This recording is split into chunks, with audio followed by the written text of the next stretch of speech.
உலக புகழ்பெற்ற நாகூர் தர்கா கந்தூரி விழா இன்று இரவு தொடங்க இருக்கும் நிலையில் ஆயிரக்கணக்கான மக்கள் நாகூரில் குவிந்து வருகின்றனர்.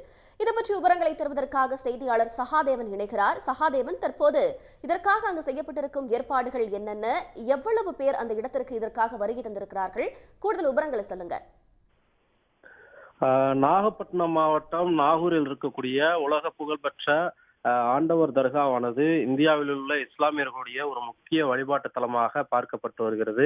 குறிப்பாக இஸ்லாமியர்கள் மட்டுமில்லாமல் மும்மதத்தை சேர்ந்தவர்களும் வரக்கூடிய ஒரு மத நல்லிணக்க வழிபாட்டு தலமாகவும் விளங்கக்கூடிய நாகூர் தர்காவில் 467ஆம் ஆண்டு கந்தூரி விழாவானது இன்று இரவு கொடியேற்றத்துடன் கோலாகலமாக தொடங்க இருக்கிறது.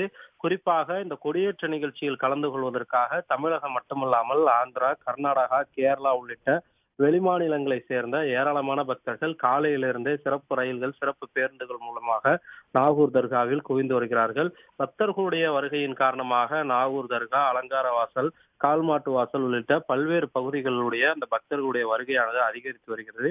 தொடர்ச்சியாக இரவு வந்த பக்தர்கள் அந்த தர்கா வளாகத்திலேயே அவர்களுடைய நேர்த்தி கடன்களை வேண்டிக் கொண்டு அங்கேயே தங்கி இருக்கக்கூடிய ஒரு நிலையும் நம்மால் பார்க்க முடிகிறது.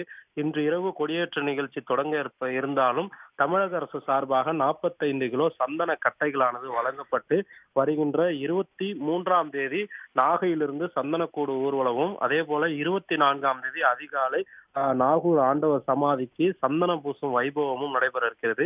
இந்த நிகழ்ச்சியிலும் தமிழகம் மட்டுமில்லாமல் வெளிமாநிலங்களை சேர்ந்த ஏராளமான பக்தர்கள் வருகை தருவார்கள் என எதிர்பார்க்கப்படுகிறது. பக்தர்களுடைய வருகையானது அதிகரித்து வருவதால் மாவட்ட காவல் கண்காணிப்பாளர் ஹர்ஷிங் தலைமையில் ஏராளமான போலீசார் பாதுகாப்பு பணியில் ஈடுபட்டு வந்தாலும் உடனுக்குடன் செய்திகளை தெரிந்து கொள்ள சன் நியூஸ் பெல் ஐகானை கிளிக் பண்ணுங்க.